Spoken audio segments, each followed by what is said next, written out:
এই ক্লাসটিতে এমন কিছু ইম্পর্টেন্ট জিকে কোশ্চেন আনসার নিয়ে আলোচনা করব যেগুলি তোমাদের গ্রাম পঞ্চায়েত পরীক্ষার জন্য ভেরি ভেরি ইম্পর্টেন্ট। তো চলো তাহলে এবার কোশ্চেন আনসারগুলো দেখে নেওয়া যাক। ফার্স্ট কোশ্চেনটি আছে, ত্রাসের নদী কাকে বলা হয়? রাইট অ্যান্সার হয়ে যাবে অপশান ডি, তিস্তাকে। কারণ এই তিস্তা নদীতে ভয়াবহ বন্যার প্রবণতা দেখা যায়, সেই জন্য একে ত্রাসের নদী বলা হয়।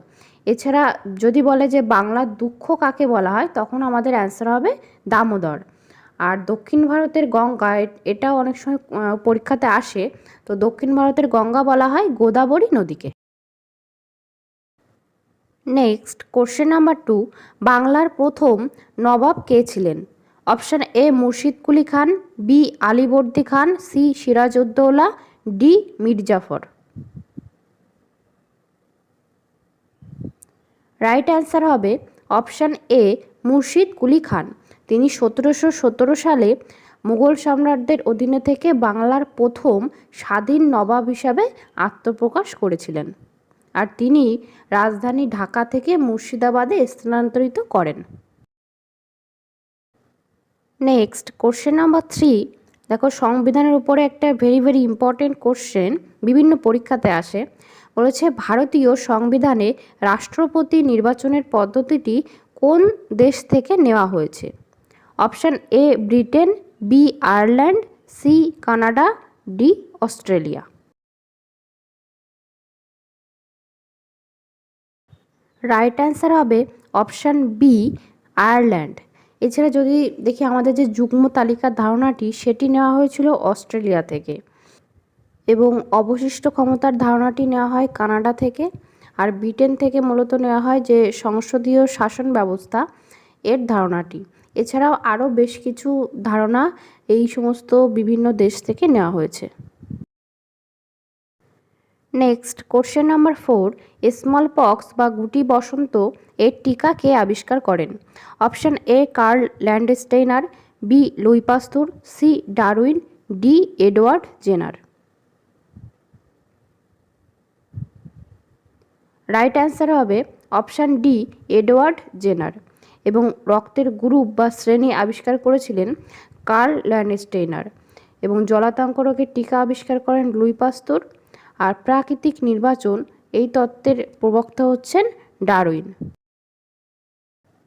নেক্সট কোশ্চেন, অমৃতবাজার পত্রিকার সম্পাদক কে ছিলেন? Option A Sisir Kumar Ghosh, B Raja Rammohan Roy, C Hemanta Saha, D Ishwar Gupta.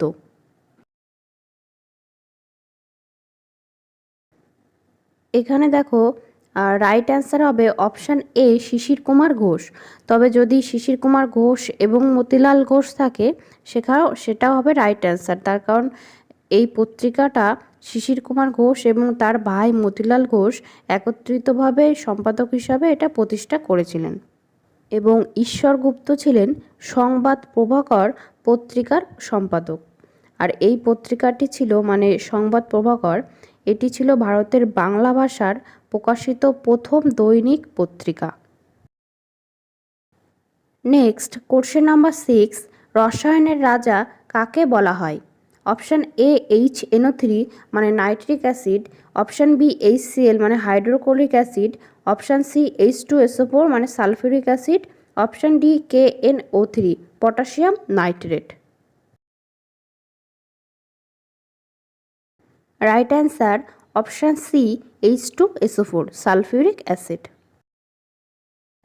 Next question, ভারতীয় রিজার্ভ ব্যাঙ্ক কত সালে জাতীয়করণ করা হয়? Option A 1935, B 1949, C 1946, D 1930 সালে। তোমরা যারা এই ক্লাসটি দেখছো তারা অবশ্যই ক্লাসটিকে শেয়ার করে দিও এবং ভালো লাগলে লাইক করো, আর কমেন্টে জানিও যে ক্লাসটি তোমাদের কেমন লাগছে। আর এর আগেও আমি এই গ্রাম পঞ্চায়েতের উপরে ইম্পর্টেন্ট কোশ্চেন আনসার নিয়ে আলোচনা করেছি। তোমরা যারা সেই ক্লাসগুলি মিস করে গেছো, দেখোনি, তারা এই ক্লাসটি শেষ হলে প্লেলিস্ট থেকে সেই ক্লাসগুলি দেখে নিও।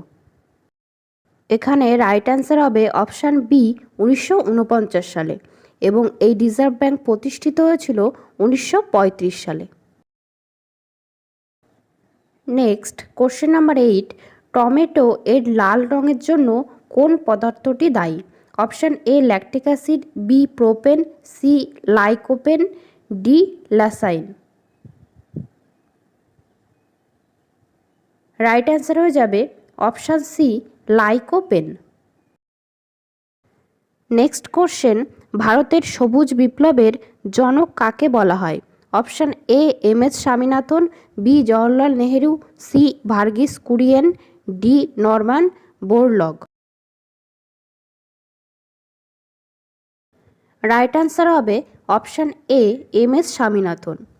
এর কারণ হচ্ছে আমাদের ভারতের কৃষির ব্যাপক উন্নতি এবং কৃষিক্ষেত্রে যে উন্নত ধরনের শস্যের প্রবর্তন করার জন্য খাদ্যের নিরাপদ যে একটা সুব্যবস্থা উনি তৈরি করেছিলেন, তার জন্য এম এস স্বামীনাথনকে সবুজ বিপ্লবের জনক বলা হয়। এবং ভার্গিস কুরিয়েন হচ্ছে দুগ্ধ বা মানে শ্বেত বিপ্লবের জনক। আর বিশ্বব্যাপী যদি সবুজ বিপ্লবের জনক আমরা দেখি, তখন রাইট অ্যান্সার হয়ে যাবে Norman Borlaug. Next question number 10, Gorumara জাতীয় উদ্যান কোথায় অবস্থিত? Option A Madhya Pradesh, B Gujarat, C Assam, D Paschimbanga. Right answer হবে অপশান ডি পশ্চিমবঙ্গ। এই গরুমারা জাতীয় উদ্যানে মূলত এক শৃঙ্গ গন্ডার সংরক্ষণ করা হয়।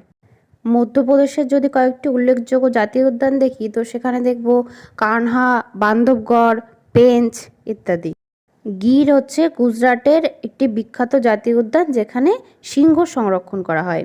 এবং আসামের যদি দেখি বিখ্যাত জাতীয় উদ্যান, তো সেখানে আছে মানস, কাজিরাঙা ইত্যাদি। আজকের ক্লাসে এই কোশ্চেনগুলি ছিল। তো ক্লাসটি তোমাদের কেমন লাগলো জানিও। আর এই ধরনের ক্লাস নিয়মিত পাওয়ার জন্য তোমরা অবশ্যই চ্যানেলটি নিয়মিত ফলো করবে, এবং যারা এখনও সাবস্ক্রাইব করোনি তারা সাবস্ক্রাইব করে নিও।